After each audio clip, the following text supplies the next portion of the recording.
Bom dia! Hoje a gente vai falar sobre a excelência do funcionamento da fotossíntese, onde a gente vai dar uma explicação através da biologia quântica.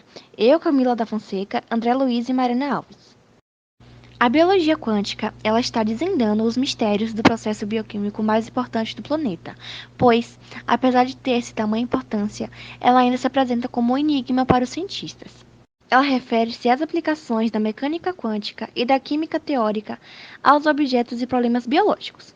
Muitos desses processos eles envolvem a conversão de energia em formas que são utilizáveis para transformações químicas e são de natureza mecânica quântica.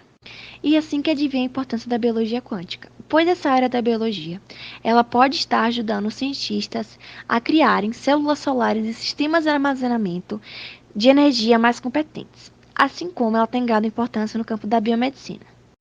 Como diz Francisco Laurindo, do Instituto do Coração da Faculdade de Medicina da USP, entender melhor como ocorrem os fenômenos quânticos pode impactar e influenciar o entendimento que temos sobre mecanismos de doenças.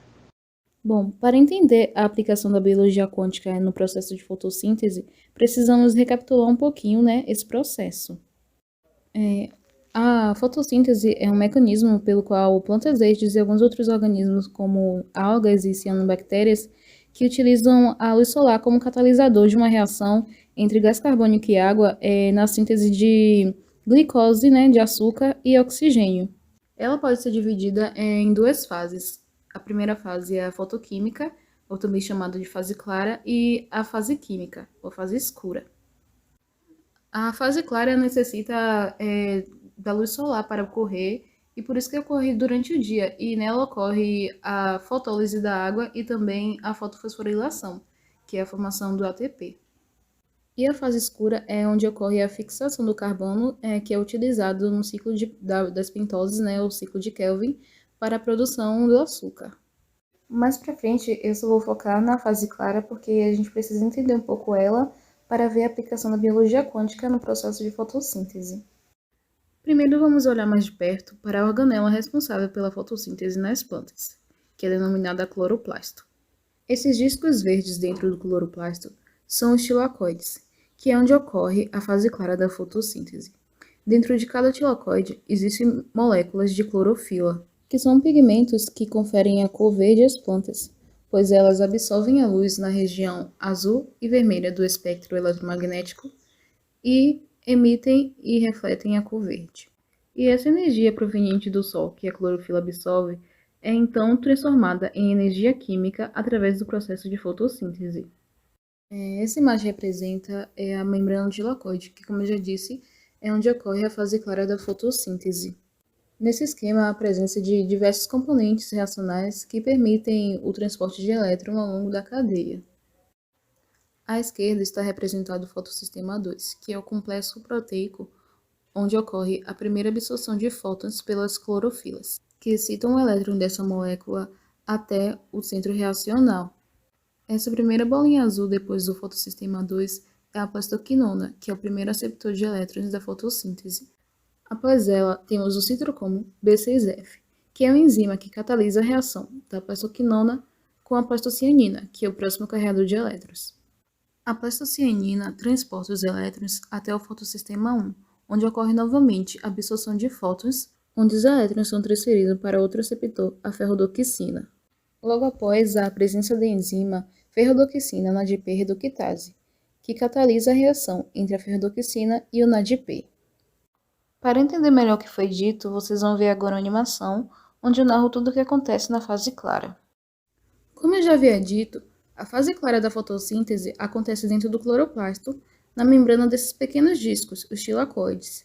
Nessa animação, é possível ver a cadeia transportadora de elétrons, onde da esquerda para a direita temos o fotossistema 2, o citocromo B6F, o fotossistema 1 e a ATP sintase.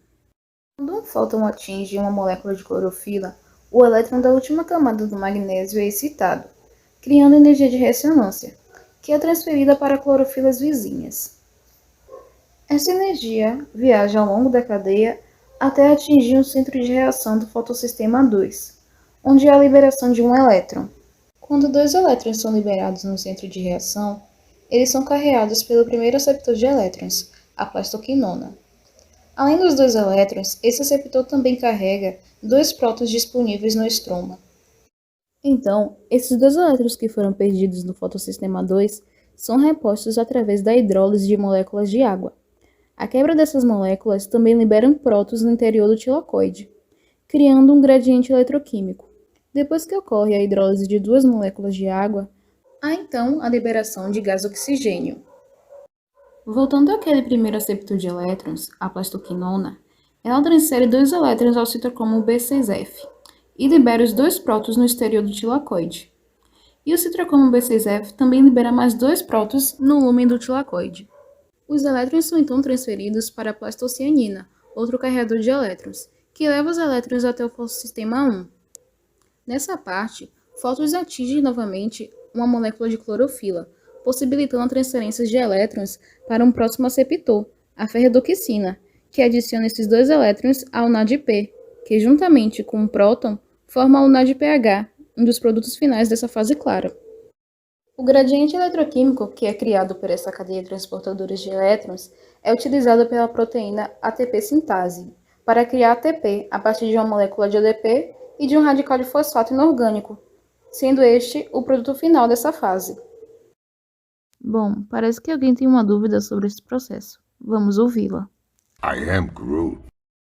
Bom, caso não tenha entendido o que o nosso amigo quis dizer, ele perguntou como que o elétron sabe qual caminho seguir para garantir uma taxa de conservação de até 99% de energia e também conseguir uma boa eficiência no processo de fotossíntese. Isso é o que tentaremos entender nos próximos slides. Bom dia! Agora eu vou apresentar algumas explicações que empregam a biologia quântica.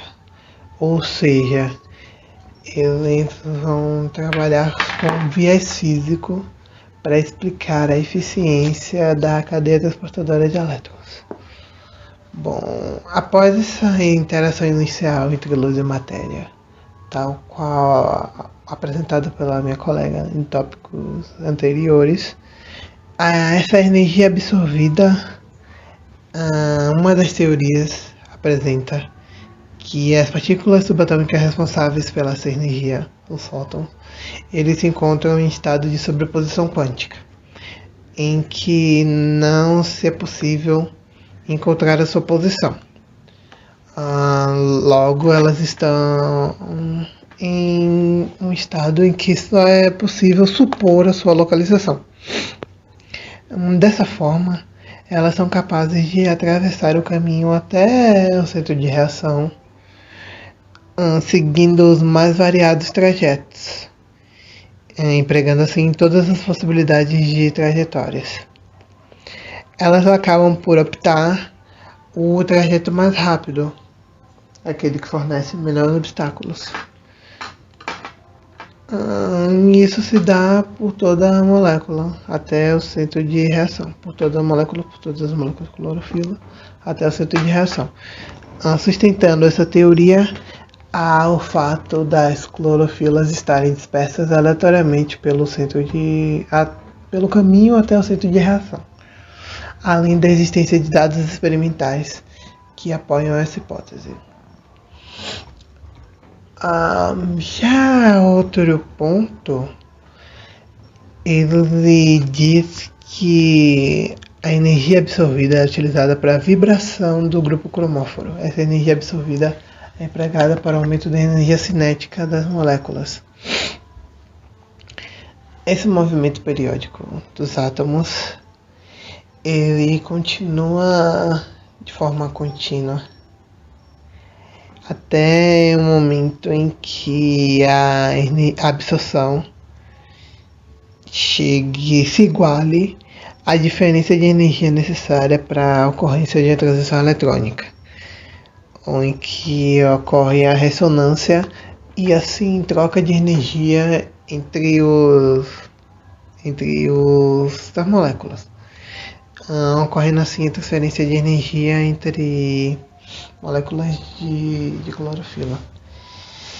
Essa energia é continuamente absorvida e transmitida para outra molécula, percorrendo assim os mais diferentes grupos mais diferentes grupos cromóforos até se atingir o centro de reação. Esse foi o nosso trabalho, aqui estão as referências e obrigada a todos por assistir.